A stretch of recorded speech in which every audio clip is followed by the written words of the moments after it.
na wewe ulipigia baba kura.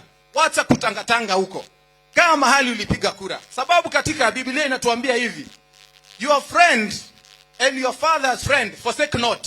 Wewe unaacha rafiki yako ukienda wapi jameni? Tuko pamoja? Na hiyo ndio utakuwa kama sisi. Mimi nimechelewa kidogo your excellency, sababu nilikuwa nimeenda kuchukua mtoto wangu shule. Hakuna vile unapeleka mtoto shule akasome, lakini ile ulisema jana umepindua leo. Watu wamekuwa huku wako na ghasia. Nikimalizia niseme ya mwisho, watu wa Murang'a, imefika wakati ule uhuru ile mlipigania inaenda. Hiyo ni kusema nini?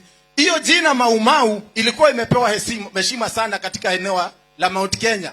Saa hii ile jina inaisha, ni ile inaitwa MAU MAU. Ukisema MAU MAU wameweka chini, na msihi na mheshimu mababa zenu, mababu zenu, na hiyo wale walikuwa real freedom fighters, tuwape heshima. Mungu ambariki. Na baba, tunakukaribisha, wewe ni baba yetu, na Mungu akubariki pia. Asanteni.